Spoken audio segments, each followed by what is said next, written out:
আসসালামু আলাইকুম সম্মানিত খামারি।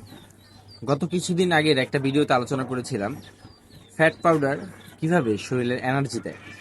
ফ্যাট পাউডার হলো সাপ্লিমেন্ট। আজকের ভিডিওতে আলোচনা করব আপনি প্রাকৃতিক যে খাবার আছে সেই খাবার থেকে কিভাবে এনার্জির যোগান দিবেন। প্রাপ্তবয়স্ক 100 কেজি একটি গরুর জন্য প্রতিদিন 7 থেকে 8 হাজার ক্যালোরি খাবারের প্রয়োজন আছে। আমি খুব সহজভাবে বুঝিয়ে দিব কোন খাবারে কতটুকু ক্যালোরি আছে।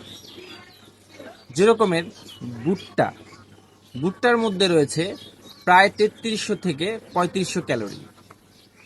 রাইস পলিশের মধ্যে প্রায় 3200 থেকে 3300 ক্যালোরি রয়েছে।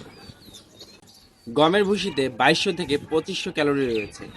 ধানের কুড়ায় 2000 থেকে 2200 ক্যালোরি রয়েছে এবং মুলাসেস বা চিটাগুড়ে 2200 থেকে প্রায় 2500 ক্যালোরি রয়েছে।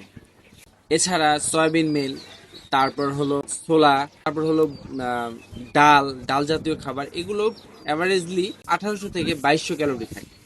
আমি যে ক্যালোরির হিসাবটা বললাম এটা প্রতি কেজি খাবারে এই পরিমাণ ক্যালোরি থাকে।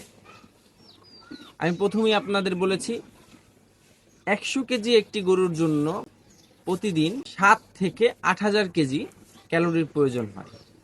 আপনি যদি এই খাবারের লিস্ট অনুযায়ী ক্যালোরি মেপে প্রতিদিন যদি আপনার গরুকে খাওয়াতে পারেন, তাহলে সাপ্লিমেন্ট হিসাবে আপনাকে আর ইনশাল্লাহ বাহির থেকে এনার্জির যোগান দিতে হবে না, ফ্যাট পাউডার খাওয়াতে হবে না।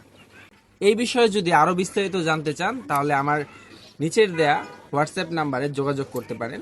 আমার ভিডিওটি যদি আপনাদের ভালো লাগে পেজটি ফলো দিয়ে রাখবেন, লাইক কমেন্ট শেয়ার করবেন। সবাই ভালো থাকবেন। আসসালামু আলাইকুম।